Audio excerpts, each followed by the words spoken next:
Purihin ng Panginoon. Pwede ba nating pagpalain yung nasa mga katabi natin? Sabi natin, pagpalain ka ng Panginoon. Magministeryo tayo sa mga katabi natin. Speak blessing to everyone. No? Purihin ng Panginoon dahil historic, another milestone for COH Canlubang. Nandito tayo, now it's March 3, right? March 3, 2024, kasama tayo sa dedication ng pangatlong lugar, third venue for COH Canlubang. Unang venue sa bahay nila Nanay Telma. Pangalawa, medyo nag-upgrade, KTV bar. At muli nag-upgrade, umangat, second floor. Yung mga masakit ang tuhod na maghanda-handa kayo pag nilipat tayo sa third floor, sa fourth floor. But those are blessings from the Lord. Can you say amen? Amen. Amen. So this morning, ito pag-uusapan natin. Model for passionate worship. Sa Mark 12, 41 to 44. Sige nga po, basahin natin sabay-sabay. Mark 12, Marcos ang lagay ko. Mark 12, 41 to 44. NIV version. Let's read together. Jesus sat down opposite the place where the offerings were put and watched the crowd putting their money into the temple treasury. Many rich people threw in large amounts, but a poor widow came and put into very small copper coins, worth only a few cents. Calling his disciples to him, Jesus said, "Truly I tell you, this poor widow has put more in the treasury than all the others. They all gave out of their wealth, but she, out of her poverty, put in everything, all she had to live on." Okay? Who do we want to satisfy as we worship? Kapag tayo pupunta every Sunday, joining our corporate worship, sino yung gusto nating masatisfy? What is a passionate worship? Dapat maunawaan natin every time we join worship services, lagi nating tatanong sa sarili natin, sino ba ang dapat matutuwa? Unang matutuwa, unang malulugod pag ako'y sasamba. Sino ba? Kanino ba dapat ako magbigay ng kaluguran? At bakit ito kailangan sumamba passionately? This narrative about the poor widow's contribution is another counterculture, real-life teaching of the Lord Jesus Christ to His disciples. Kasi usually, He used parables. Tama po ba? There's so many parables in the New Testament, in the Gospel.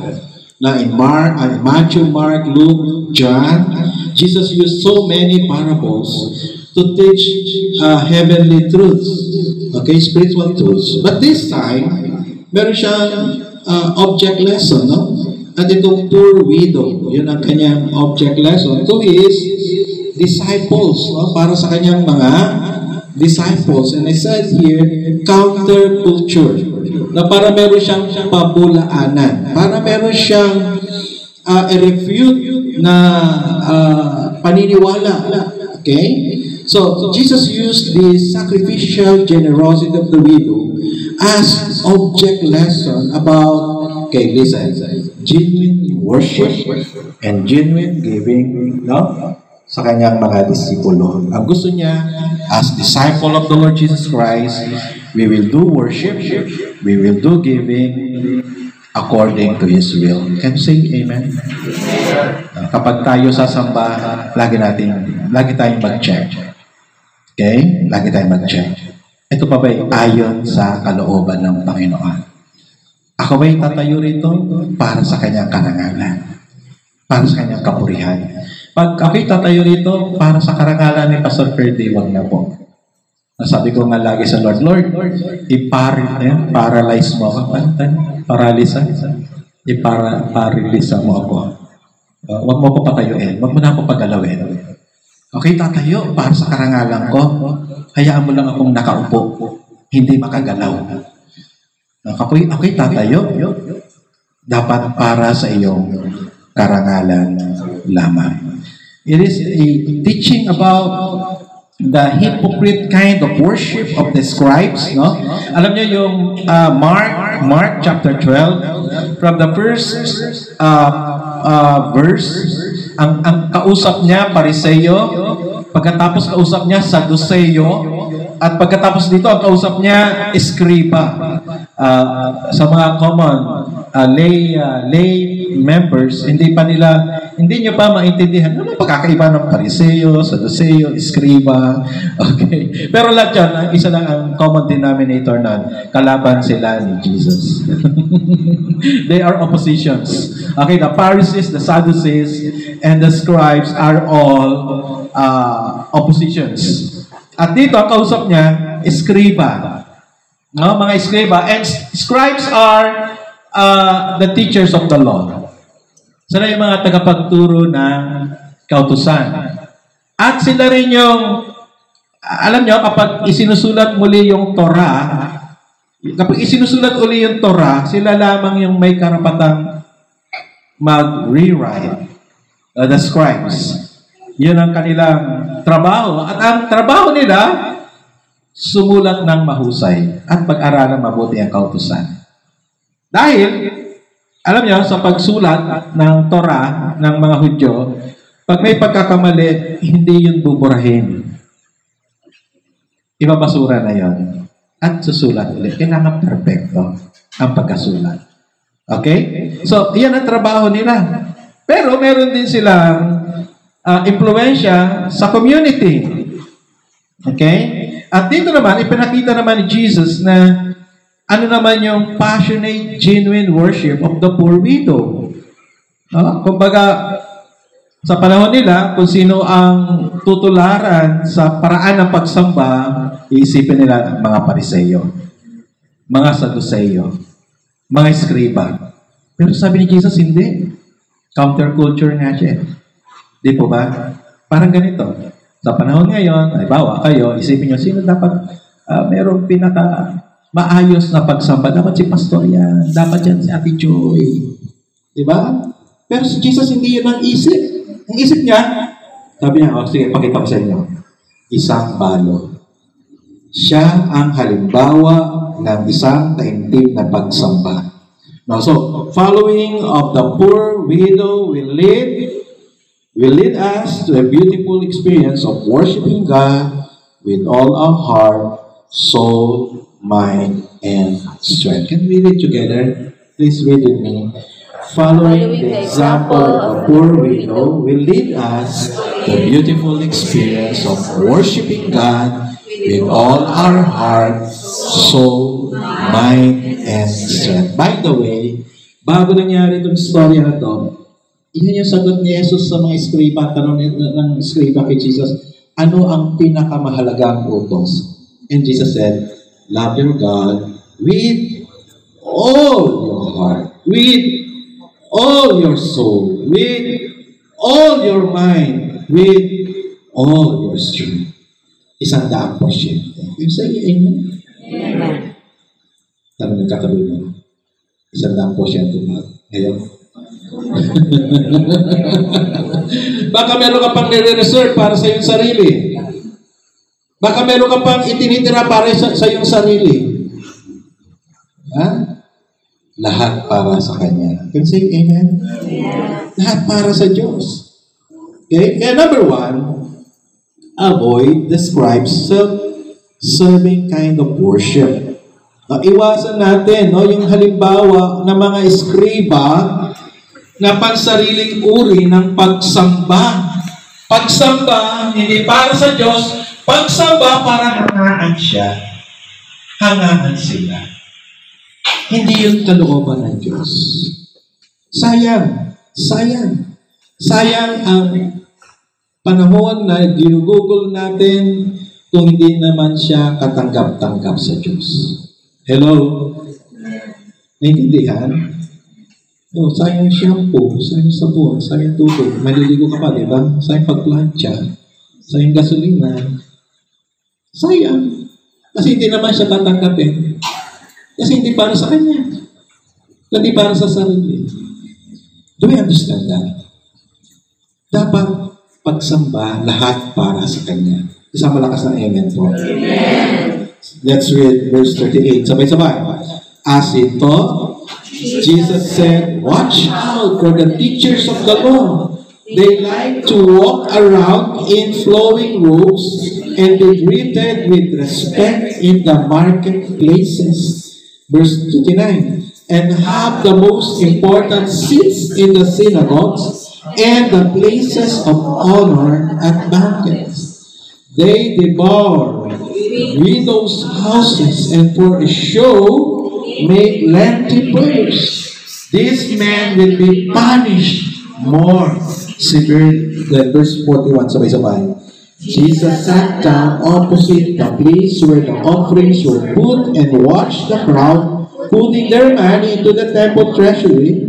Many rich people threw in large amounts. Now, the kind of service of the scribes to God is focused only on the things pleasing to the eyes. Gumagawa sila para makita, para hangaan. Hello? Sumasamba sila para hangaan sila. Sumasamba sila para makita ng iba, para palakpakan. Yun ang kanilang motibo. Sabi ron, tingnan natin, i-dissect natin, tingnan natin. Walk around in flowing robes. Pangalawa, be greeted with respect in the marketplaces. Gusto nila yun. Pag hindi sila nabati, magtatampo sila. Okay? At sa marketplaces, para kita ng lahat. Have the most important seats. The places of honor. Pag pupunta kayo pag Sunday, hindi si Pastor Ferdy ang bida. Si Jesus lamang. Ang Diyos lamang. Siya ang dahilan bakit tayo sumasamba. Pero itong mga to, di ba? Sabi nga dito sa pangatlo, for a show, make lengthy prayers. For a show. Niligan ko na nga ng dilaw. For a show. Yun lang ang kanilang layunin. Ano ang kanilang objectives? They want attention. Always in the spotlight. Promote I. Promote my. Promote me. Ako, hindi ko akalain na magpapastor ako. Napakamahiyain kong tao. Nung bata ako, napakamahiyain ako. Sobrang mahiyain. Pero ibang kilos ng Diyos. Ibang kaloob ng Espiritu Santo. Ang kapari, I don't like in the spotlight. Parang sila, Brother Eugene, Sister Chan. Napilitan na mag-testimony. Hindi na nga nagsalita siya ni Brother Eugene. Sabi ni Brother Eugene, haba. Medyo na. Huwag na ako magsalita. Mahaba na masyado. Pero ano po, may kakwento pa siya. Napakarami pang testimony na narinig namin sa kanila. Kamanghamanghang gawa ng Diyos ang buhay nila. At gusto nila, they want admiration. Gusto nila, hangaan sila ng tao. No? Gusto nila sila. They want to feed their pride. Kanilang pride, yun ang kanilang pinapakain. Therefore, God is not their audience. Sa kanilang paggawa, hindi ang Diyos ang gusto nilang makamanood. Sa kanilang paggawa, ang gusto nilang manood, mga tao. No? God is not their audience. People are. The scribes are men-pleasers for what reason? To protect their position and authority for their corrupt agenda. Para sa kanilang corrupt. No? Ano yung corrupt agenda nila? Sa Tagalog natin basahin, verse 40. Sabay-sabay. Inuubos nila ang kabulayan ng mga biyuda at ang mahaba nilang dasal ay mga pagkukunwari lamang dahil dyan mas mabigat na parusa ang igagawa sa kanila. I think, pag-aaralan ko pa, babalikan ko yan. Siguro, sa kulturang Judaismo, religion ng Judaismo, mayroong contribution for the poor widows. May nilalaan na pananalapi, tulong sa mga biyuda na mahirap. No? At marahil, itong mga eskriba nito, sila yung gumagamit. Kaya, kasi may kapangyarihan sila. This is the reason why their worship and service are not acceptable to God. Hindi katanggap-tanggap sa Diyos ang kanilang pagsamba at ang kanilang paglilingkod. Sabi nga sa Marcos 7:6-7, let's read together. Malakas, sinagot sila ni Jesus, mga mapagkunwari, tama nga sinabi ni Isaias tungkol sa inyo na kanyang isulat, ang paggalang sa akin ng bayang ito ay pakunwari lamang sapagkat ito'y sa bibig at hindi sa puso bumubukal.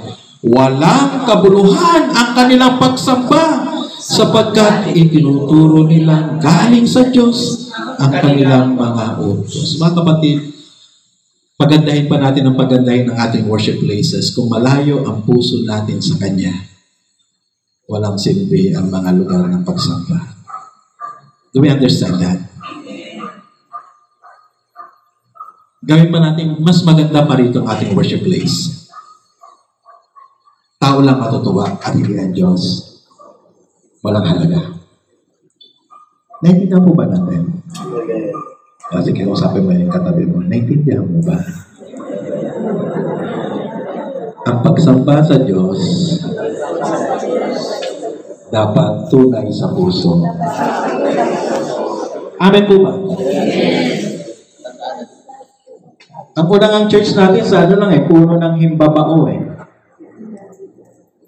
14 years ago, 14 years ago, we worship under the tree of himbabao. Alam niyo yan? Yung mga Ilocano, alam yung himbabao. Yan nilalagay, yung ang bunga niya parang uod na inilalagay sa bulanglang. Ayaw ka ang tawag sa Ilocano nun. Pansit-pansit ang tawag ng iba. Right? No? Tama ba yun? Pansit-pansitan ba yan? Yung iba yun. Iba. Pero alam niya yan Brother Eugene, kasi Ilocano sila Eugene. Nilalagay yun. Masarap yun. Doon lang kami nag-worship before. At nilagyan ng trapal na puro butas.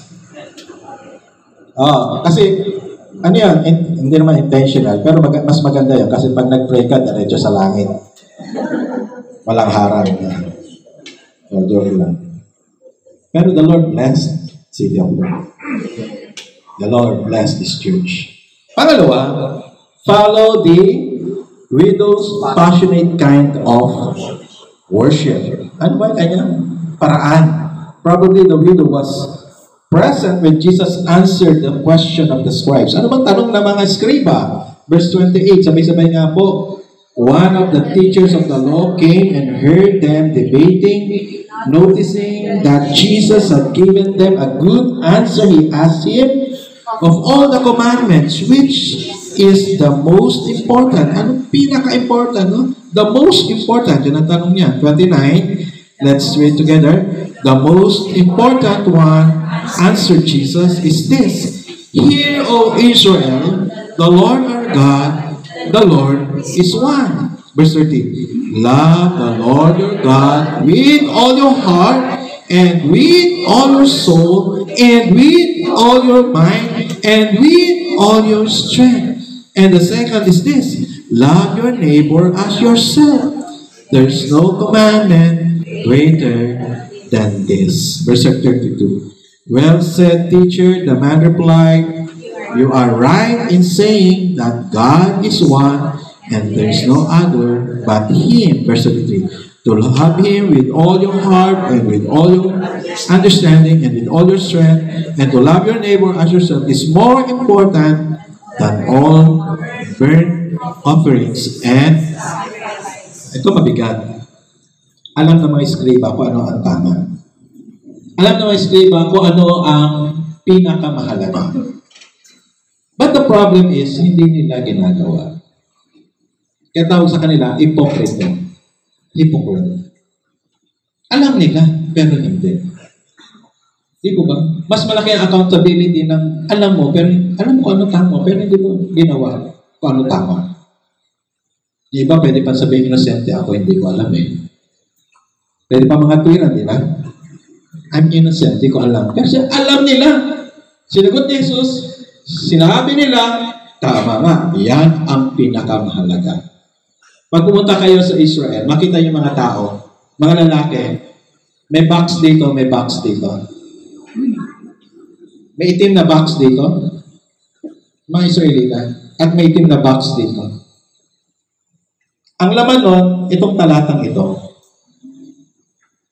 No? Yung talatang yun, yung mismo, yung talatang yun, ang nakasulat doon sa box, no? Hear, O Israel, the Lord, o Yahweh is our God, Yahweh is one. Yan nakalagay doon. Nakalagay, love Yahweh your God with all your heart, with all your soul, with all your mind, and with all your strength. Yan ang nakalagay doon.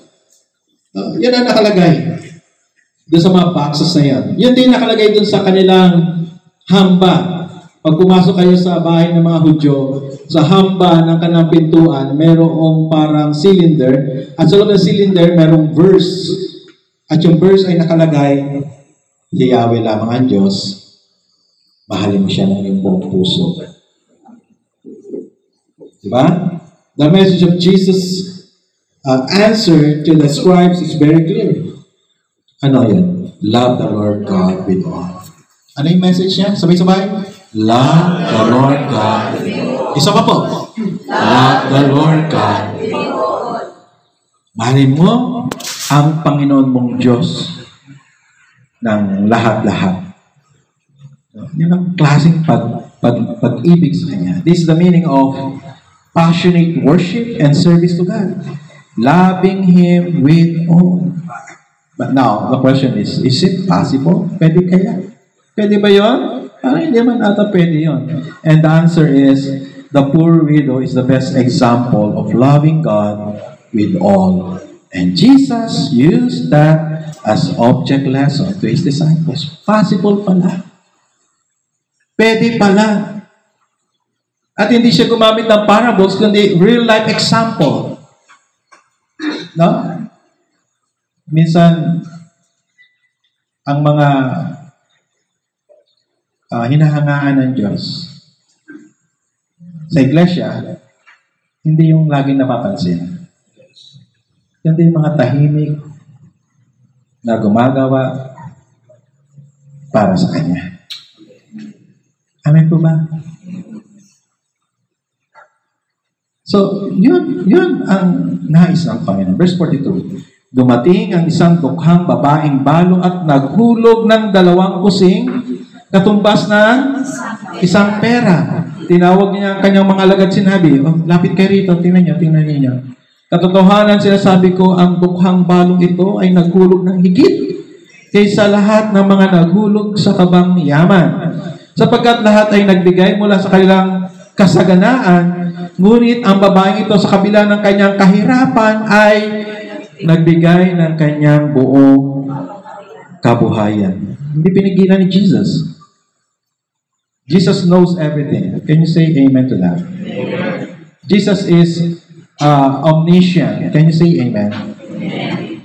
He knows everything. Amen po ba? Amen. Ba't di niya pinigilan? No? Nilapitan niya. Ali, wag niyo bigay. May wala na kayong pagkain. Unahin niyo muna yung pagkain niyo bago kayo magbigay.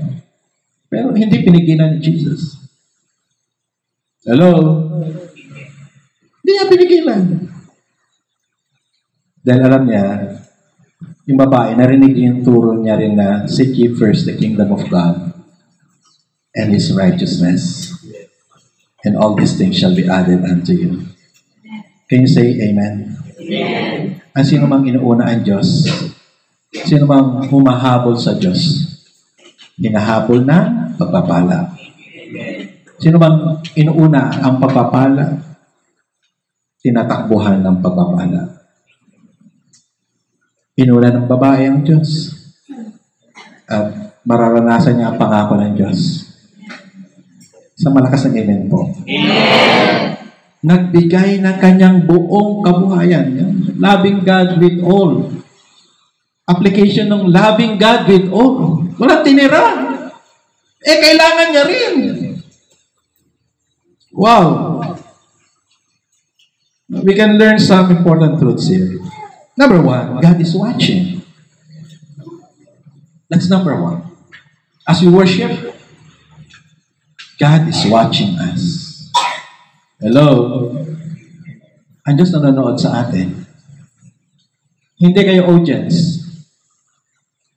Hindi ako performer. There's only one audience. And that is God. God sees us. And He sees us.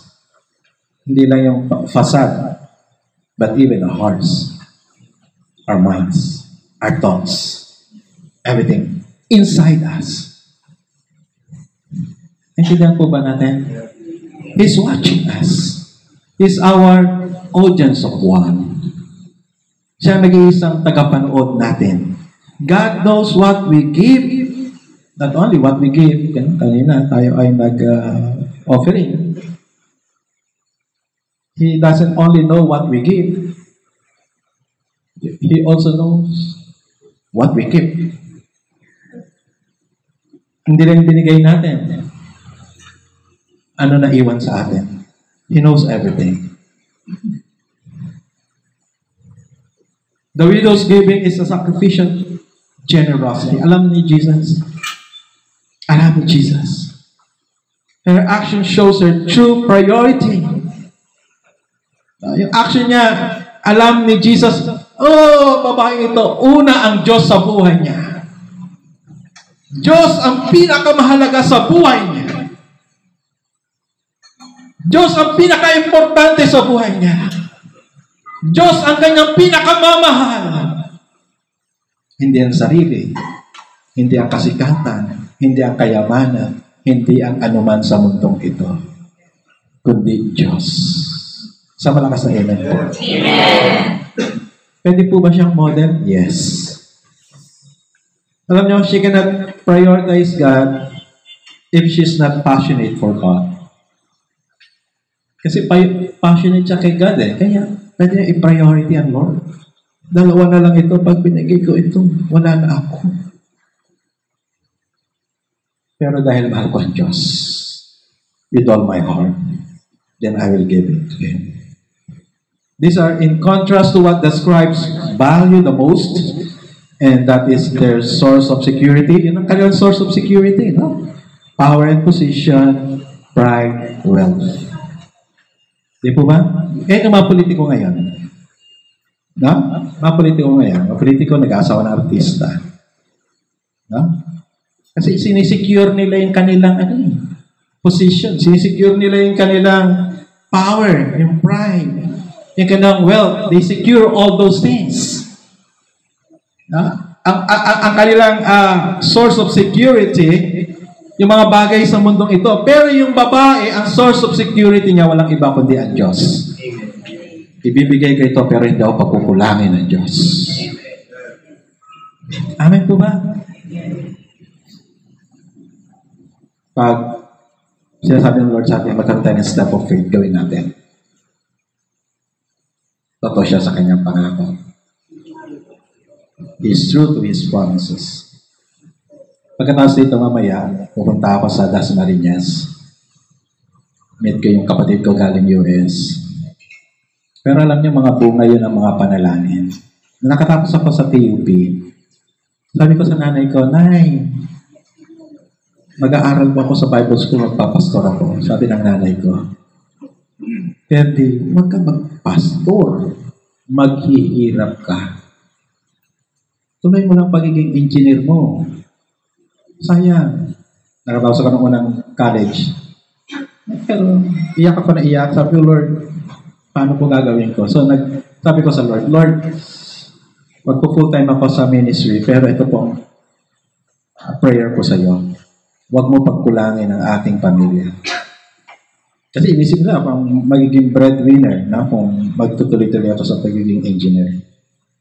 Pero you know what? The Lord bless our family. Karating mga kapatid ko iba sa US.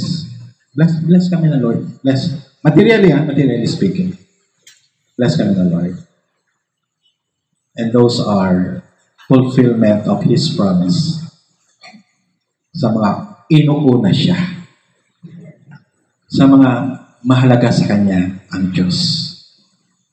Mahalagang inuuna siya. Jesus is telling us to follow the example of the poor widow. Now, because, number one, let's read together, her audience of one is God. Tanong natin, katabi natin, sino ba ang audience of one mo? It should be God. It should be God. Number two, sabay-sabay. Her source of security is God. Sabihin, saan mo yung katabi mo? Who is the source of your security? It should be God. Isang malakas na amen nga po. Amen. Tayong lahat ito ngayon. At basahin natin sabay-sabay itong mga talatang ito. Let's read together. Sabay-sabay. 1, 2, ready, begin. Sumunod si Jesus, ito ang pinakamahalagang utos. Pakinggan mo, Israel, ang Panginoon nating Diyos. Siya lamang ang Panginoon.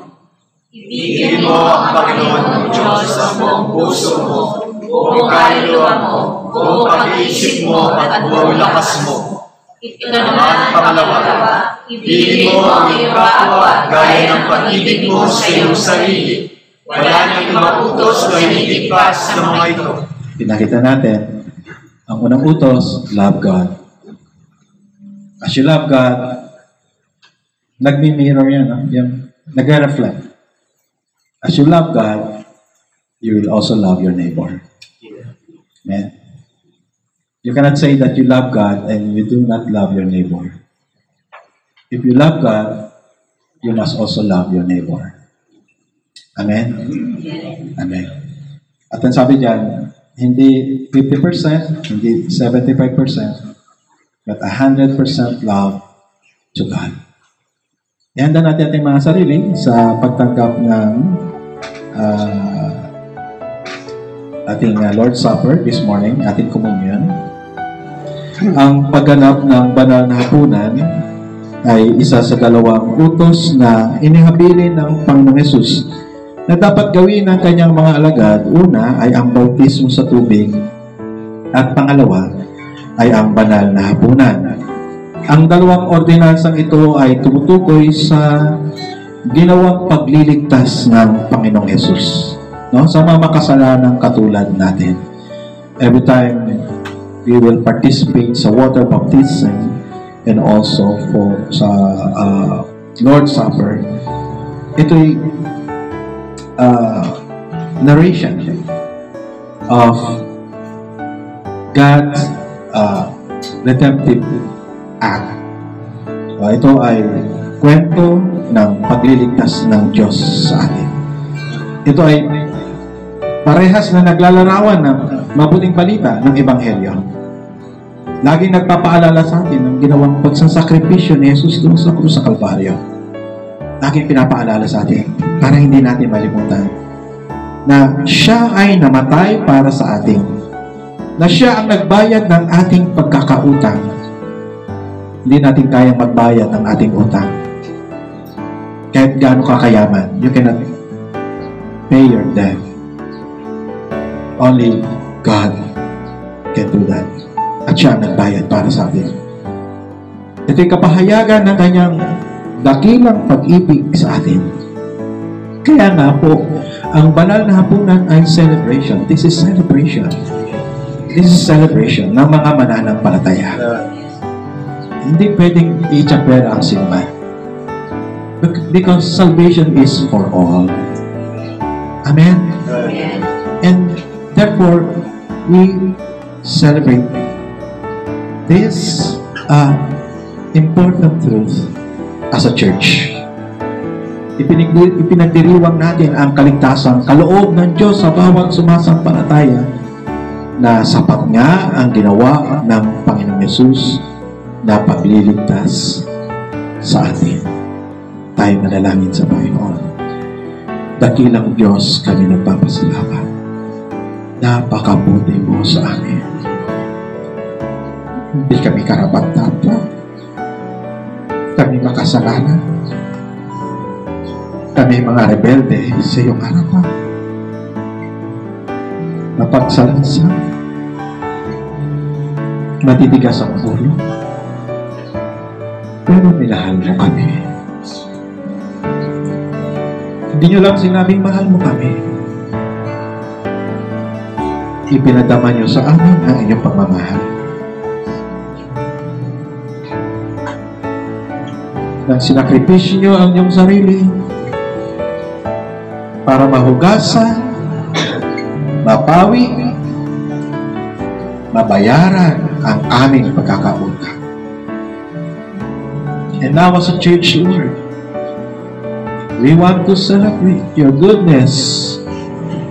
We want to celebrate your faithfulness, your love. Salamat po, Panginoon. Pagpalain ng mga elementong ito, simbolo ng iyong katawan at ang iyong dugo.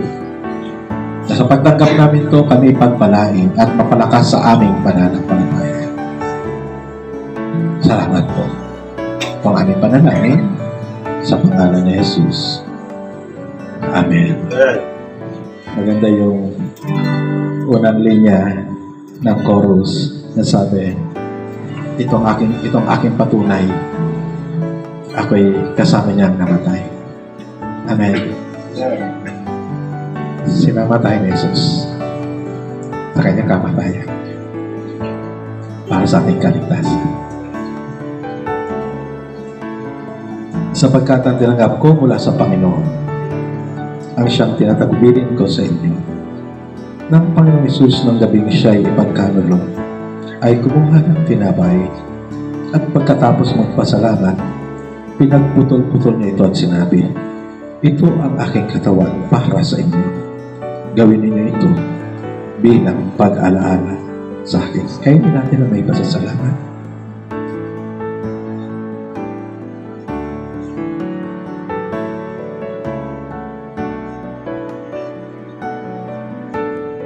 Hawakan natin ang sarong. Sa ganding paraan ay kinuha niya ang sarong. Pagkatapos maghapunan, sinabi, ang sarong ito ang baptipan sa aking dugo. Gawin niyo ito tuwing kayo iinom nito bilang pag-alaala sa akin. Sabi-sabi po natin, inumin at magpasalamat sa Diyos.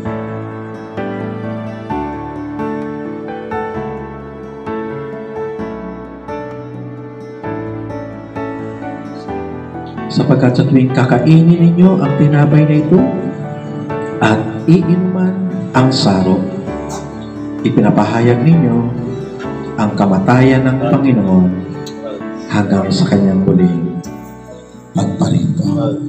Dakilang Diyos, salamat po sa pagkakataong ito. Naranasan namin ang iyong pag-ibig. 2,000 years ago, when you came here, and when you offer your life for us, for our salvation. Salamat po, Panginoon.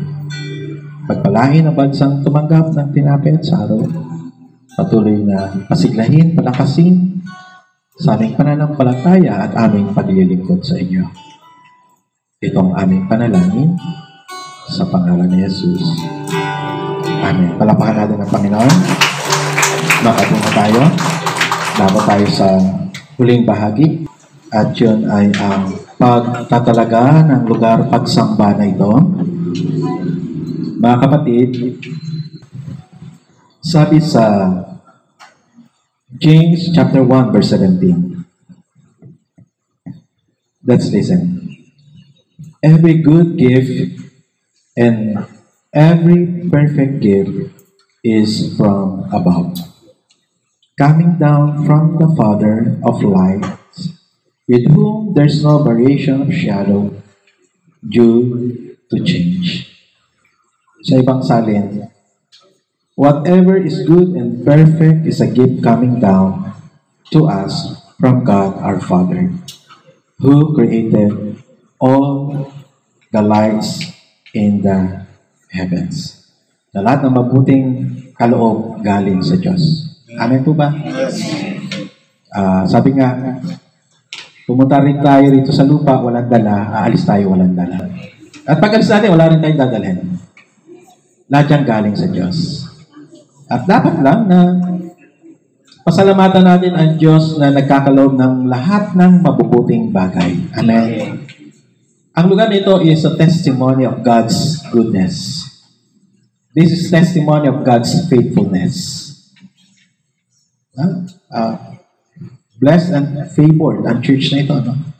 City of Hope, Kanlubang.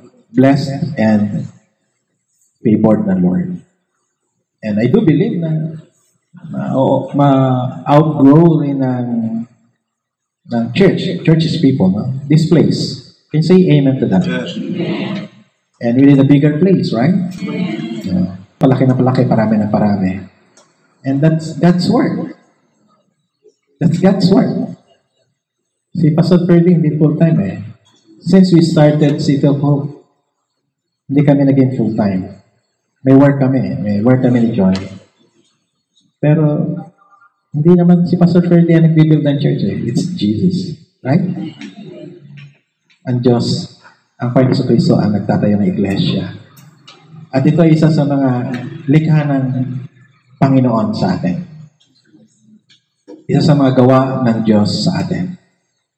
At lahat ng magandang gawa, bigay niya sa atin, ibabalik natin sa Kanya ng papuri, ng pasalamat, ng pagsamba.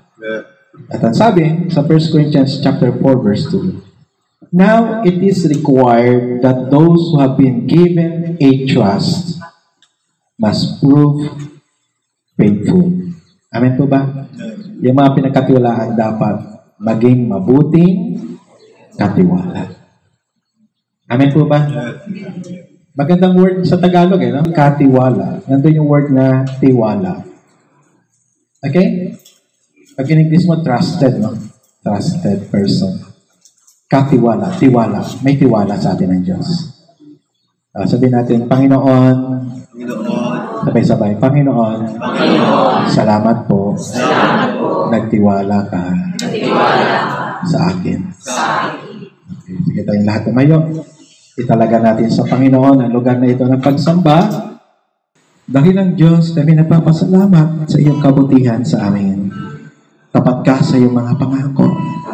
Tunay nga po, hindi mo pinagkukulang ang iyong iglesia. Salamat, Panginoon, sa iyong provision. Salamat sa mga taong matatapat. Tahimik na nagkakaloob. Tahimik na gumagawa sa iyong kaharian. Kilala mo sila, Panginoon. Pagpalain mo sila ng sagana sa pangalan ng Panginoong Jesucristo. Palaguin mo ang kanilang mga hanap buhay. Palaguin mo ang kanilang mga negosyo. Ang mga miyembro na tahimik na gumagawa, nagkakaloob. Panginoon, pagpalain mo sila ng saganang pagpapala. Huwag pagkulangin sa lahat nilang pangangailangan.